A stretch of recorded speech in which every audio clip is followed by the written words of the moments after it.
What's up, everybody? Today we're talking Ultra versus Topo, which is the better shoe. I've hiked 10,000 miles in Ultras, and this year in New Zealand I decided to try out Topos. So this video I'm going to compare the two and tell you my thoughts. First, I'll give you some rules of thumb to keep in mind when you're buying shoes, no matter what kinds of shoes you're buying, and then I will jump into the Ultra versus Topo comparison, so if you're looking for that, just skip ahead in the video. If you're agonizing over which shoe to buy, you need to understand there is no best shoe. Different shoes fit different people differently. It's as simple as that, and no review can tell you whether a shoe is the right fit for you. But it's certain that for thru hiking, trail runners are the superior choice to boots, so if you're trying to decide between boots or trail runners, just buy trail runners. Size your shoe half to one full size up. Your feet are going to swell and grow during your hike. Before my first hike in 2016, I wore size 11.5s. After that hike, I wore size 12.5s, and my latest shoes I've been buying size 13. It's better to have shoes that are too big than too small. Have you seen those gross pictures where people's toenails are falling off on trail? That's almost always caused by having too small shoes, which then jam against your feet as you're going downhill. Stop worrying about the perfect fit where you have zero slipping inside your shoe. Try to find the perfect fit is how people end up with those too small shoes in the first place. So in the store, they're worried that if the shoe moves at all while they walk, then this is going to cause blisters. But the point is, you're going to get blisters, your feet will toughen up, and you get those blisters anyway. Even with those too small of shoes, you're just going to get a bonus of bloody toenails that are falling off. So size your shoes half a size to one full size up. Socks matter. Quality clean socks is going to be your first barrier of defense against blisters, and I generally stick to darn tough socks. Aftermarket insoles are going to reduce your foot pain from long days. I usually use Superfeet. They've worked well in the past. You can find them in most shops. This is another one of those areas where people overthink it too much. Just buy an aftermarket pair of insoles that fit your shoes and then stop worrying about it. You should look up how to tie a marathon knot. This is going to be hugely helpful in locking your feet in your shoes so that they don't slide around even when you size them up. Holes in the upper part of your shoes are more indicative of how you're walking and how much you're catching your shoes on rocks, roots, and other obstacles rather than the build quality of the shoe. So my shoes in my first hikes, they absolutely fell apart. I had a pair of Hokas that fell apart after 300 miles. Like every pair of my shoes would have gaping holes by 500 miles.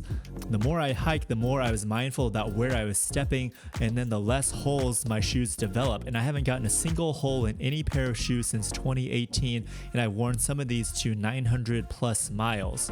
I replace my shoes now when the tread is worn out. Holes aren't a problem, so don't keep trying to switch brands, trying to find a more durable shoe if your problem is holes. That's much more of a consequence of how your foot is being placed and how much you're catching your shoes on roots and rocks. So shoes like backpacks become more comfortable the more you hike. This endless quest for the best shoe or the best pack is just people trying to avoid unavoidable discomfort. When you first start hiking, you're going to get blisters, your feet will hurt, and your pack will be uncomfortable on your back after you've had it on your back all day, and that's just how it goes. Alright, so let's get to it. Ultra versus Topo. So first up is the fit. With Ultras, I wear size 13. I wear size 13 Lone Peak, size 13 Olympus, and with Topos, I also wore a size 13. I got a Topo Mountain Racer 3, and the fit was pretty much the same. The Topos have a slightly more narrow midfoot, but everything else felt the same. It has the same wide toe box, just that little bit of difference in the midfoot. So if you know you have like a really wide foot, really wide midfoot, then probably stick with Ultras. Otherwise, probably Ultra or Topo will work just fine for you. Next is durability. I bought the Topo Mountain Racer 3 in Queenstown, New Zealand. We were going northbound, so I hiked with those all the way from Queenstown to Ship Cove at the very northern tip of the South Island, and that was roughly 600 miles in pretty brutal terrain. It was like a mix of Appalachian Trail grades, but over the top of tall mountains that reminded me of like the PCT High Sierras. So there's lots of sharp rocks, there's lots of roots, bushwhacking, a ton of water crossings. The shoes were pretty much wet every single day. And everything held together and nothing failed catastrophically. So any shoe that can make it 600 miles in those conditions is a good durable shoe. For me, Ultras have similar durability. I can wear the Olympus the longest out of the three different models of the Lone Peak, Temps, and Olympus, probably because the Olympus is still using the Vibram sole. and I like to replace my Ultras between 600 to 900 miles. If it's been more road walking, I'll replace it around 900 miles. If it's been more rocky terrain like the trail in New Zealand, then I'll probably replace it closer to 600. So my experience is that the durability between Ultras and Topos are about the same. This is going to be where you find the most differing opinions. Just Google like Ultras fell apart, Google Topos fell apart. You're going to find reports from people that have had both shoes fall apart on them. So the really important takeaway here is it matters where you're buying your shoes from. If you're concerned about the durability, buy it from a store that has a good warranty, a good return program like REI, somewhere that if your shoe does fall apart after a week, you can return it to them and get a new pair. Next up, we'll talk about the soles of the shoes and their grippiness. Topo and Ultra both use Vibram soles, so as they would say in Thailand, same but different. Wearing the Topos in New Zealand through the really steep trail, through lots of wet conditions, wet rocks in the rivers, just wet rocks everywhere.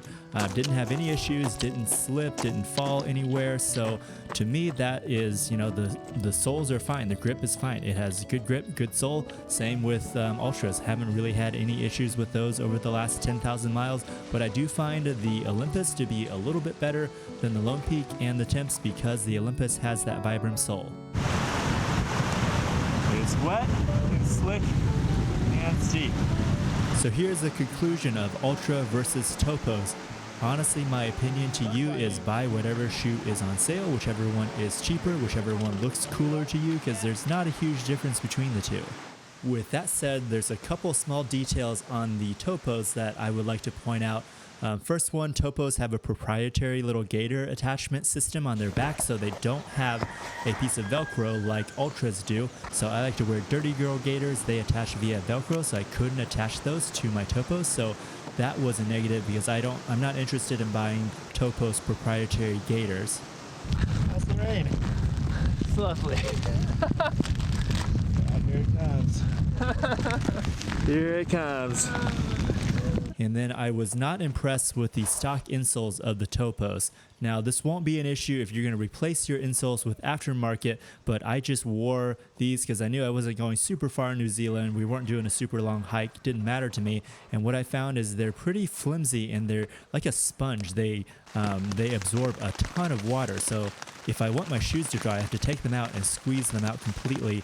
And then they're really hard to get back into the shoe when they're wet. So that was kind of a pain, especially for such a wet trail like the TA. Final verdict, really just buy whichever shoe is cheaper, whichever one is on sale, whichever one appeals to you. If you have a wider midfoot, then probably go with the Ultras, but otherwise the shoes are going to fit pretty similarly for most other people. And so while I'm talking about shoes, Ultra has, Lone Peak, Temp, Olympus. Definitely, I think Olympus is the best one to through hike in. It has that Vibram sole. It has that extra cushioning. I think it lasts a little bit longer in terms of longevity and durability. And definitely my feet feel more comfortable in those shoes long term versus Lone Peaks. And Temps, I don't like those because they have little holes at the bottom that let in a bunch of dirt and dust. So that's it. Thanks for watching this video. Mostly I wanted to make this to just tell all the gear nerds out there, like, it's not that important. It's not that big of a deal. Most of these expensive pieces of gear will work just fine. What's more important is to get out there and hike and put miles on your shoes, put miles on your pack and your other gear, and then everything will become easier. Everything will become more comfortable.